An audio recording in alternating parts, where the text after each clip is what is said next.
It's Monday, December 2, and it's 23 days to Christmas. President Granger outlines his government's vision for Guyana, and Radio Essequibo 95.5 FM hits the airwaves. Welcome to InfoHub. At the helm of the plans for Guyana's promising future, His Excellency President David Granger has outlined education as the driving force for development of all sectors. It is no secret that Guyana has been experiencing unprecedented development over the last 4 years. From infrastructure to agriculture, healthcare, and education, Guyana is finally on the right path to sustainable development for all. As part of the decade of development strategized by President David Granger, Guyana must continue to build on its improving education system to become an education nation, where every child is afforded the constitutional right to receive a free quality education at the nursery, primary, secondary, and now tertiary levels. What I want to see is Guyana become an educated nation. I want to see zero dropouts. I want to see more of our children matriculating, more people going into University of Guyana. I want to see free education at all levels, nursery, primary, secondary, and university. His Excellency has embarked on several improvement projects in his term, most notably the public education transport system, commonly referred to as the 5 Bs. He envisions a country that is fueled by the engine of education. I don't call it a legacy project, I call it an entitlement of Guyanese to have a good education. Once that happens, you will see the spin-off effects in other industries. So it's not something I dream about, I want to be remembered. I want Guyanese to be educated, and other things will follow after that. According to President Granger, planning carefully for Guyana's future is paramount. In keeping with Sustainable Development Goal 5, which tables quality education, Guyana will increase its focus on building the educational capacity of the nation. So there are many things that we can plan about, but we need an educated workforce. We need engineers and technicians and scientists who could make these things happen. We need to plan for these things. I don't sit down dreaming about them. I'm planning, and the basis of the plan is having a sound education system. Natisha Isaacs for InfoHub. Communities like Adventure, Akawini Mission, Bethany to Machabo, Kabakuburi, and all the way up and down the Pomeroon River can now tune into Radio Essequibo 95.5 FM, the first frequency on the Essequibo coast. Last Saturday, the Honorable Moses Nagamotu, Prime Minister of the Cooperative Republic of Guyana, launched the frequency, which is part of the Voice of Guyana relay stations. The launch took place at the studio of the National Communications Network, NCN, in Georgetown, simultaneously with the frequency being turned on in Essequibo. During his feature address, the Prime Minister Nagamotu noted that it was indeed an honor to be a part of the historic event. Today is a very historic day in the history of broadcasting and communication, not only for Essequibo, but for the entire Guyana. The Prime Minister added that Guyana has a plural democratic structure and it was necessary for government to undertake the process of informing the nation. This country has now opened up itself to become part and parcel of the worldwide communication system, where citizens are not locked out from receiving information and imparting information as part of the citizens' democratic right. The project, which costs in excess of $12 million, will serve more than 40,000 people. Natisha Isaacs for InfoHub. The government of Guyana has recently undertaken a number of administrative actions with a view to promoting greater efficiency in the discharge of the core mandate and essential functions of the Ministry of Foreign Affairs at a critical moment in the nation's history. Among other things, the designation of Director General will be replaced by that of Permanent Secretary, as obtains in other ministries. In a statement issued today, the government informed that Charlene Phoenix, who joined the ministry in 1996, has been appointed as Permanent Secretary within the Ministry of Foreign Affairs with effect from December 2, 2019. Ambassador Phoenix has served as the Director of the Department of the Americas since 2016 and as Guyana's Ambassador to the Caribbean Community since November 2017. Ambassador Audrey Jardine Waddell, who previously served as Director General within the Ministry of Foreign Affairs from June 2015, has proceeded on a period of annual leave pending reassignment. The Ministry of Foreign Affairs has recognized and expressed its appreciation to Ambassador Waddell for her service as Director General. The Ministry of Foreign Affairs also wishes to bring to the attention of the public that a decision has also been taken to bring an end to the services of a number of heads of missions, especially those who might have enjoyed an extended tenure of duty beyond the official limit. Read more of this statement on our website, dpi.gov.gy. His Excellency President David Granger joined stakeholders on Saturday to celebrate the Iwakrama International Center's 30th anniversary at the Guyana. The head of state told the gathering that a new covenant will be crafted to ensure Iwakrama's survival and success. The environment must be preserved and protected for the benefit of our people, for the planet, and for present and future generations. We have much to lose if we are careless with the priceless, precious, and peerless resource of our environment. Guyana's biodiversity is more precious than petroleum. The president noted that the preservation of the country's biodiversity can protect against the adverse effects of climate change. The waters and forests abound with animal and plant life, including more than 8,000 plant species, 467 fish species, 814 bird species, 130 amphibians, 179 reptiles, 225 mammals, and many more.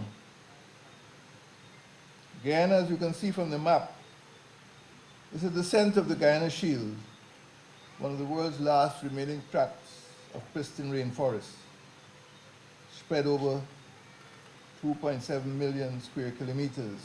The Iwakrama International Center is an international not-for-profit organization governed by an international board of trustees and managed by a professional team of around 70 permanent staff in Georgetown and at the Iwakrama River Lodge and Research Center at Kuru Pukari. Reporting for InfoHub, Alexis Rodney. Journalists play an essential role in every facet of life. This was stated by Prime Minister the Honorable Moses Nagamutu, who delivered a feature address last evening at the Pan American Health Organization, World Health Organization, Claire Forrester Media Awards for Excellence in Health Journalism 2019. The event was held at the Guyana Marriott Hotel.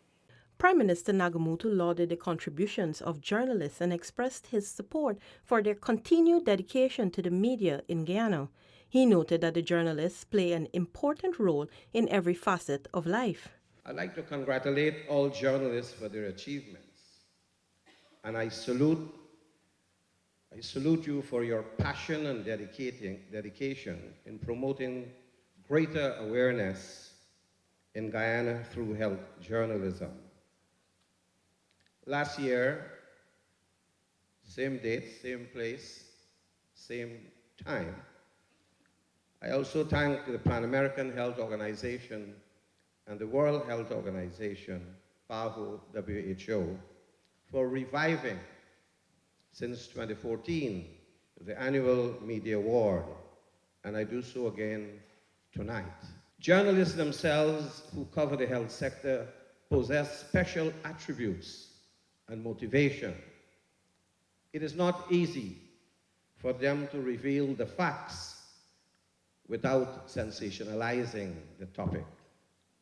It calls for dedication and commitment from the awardees in print, television, radio, and online media. I truly believe in the power of the media and the important role that journalists play in contributing to every facet of life in our nation, the region, and in the world.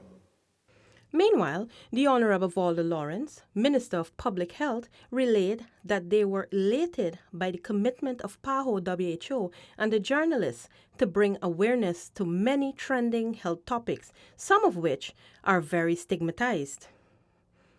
Also attending last evening's event were the Honorable Catherine Hughes, Minister of Public Telecommunications, PAHO WHO Guyana's representative, Dr. William Adikro, and members of the Diplomatic Corps. For InfoHub, Rebecca Ganish. When we return, more than 550 house lots allocated in 2 days, and Sand Creek Region 9 gets new $25 million well. The details of these and more stories after the break. Stay with us.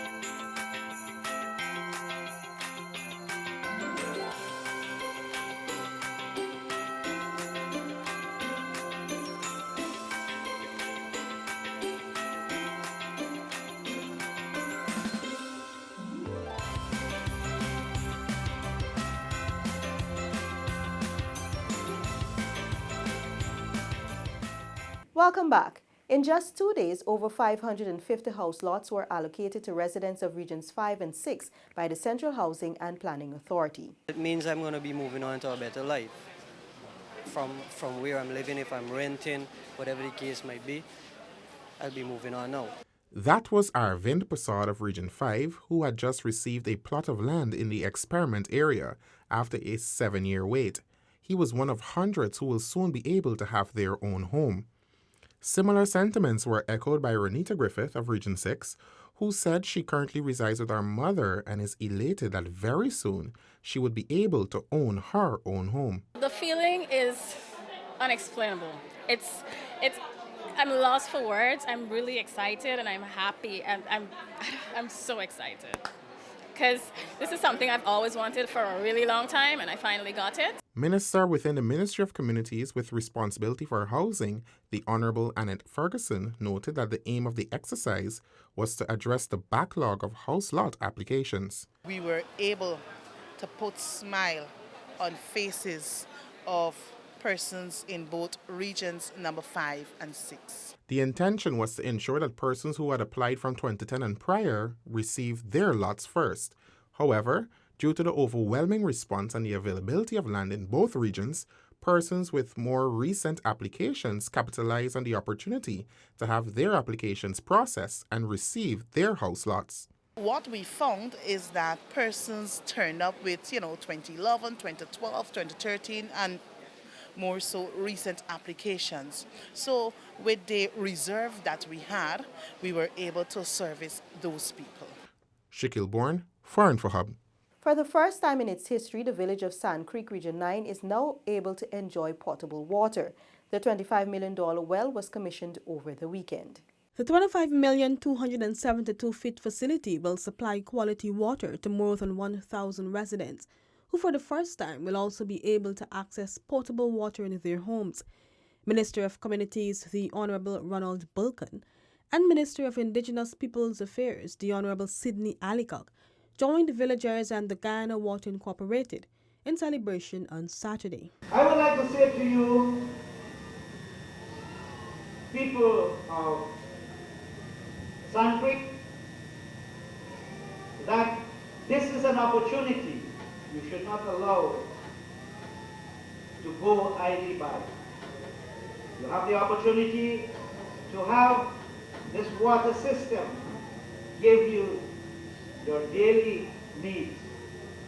Now is the time to have your gardens, not only for paving, have your gardens so that you could feed yourself.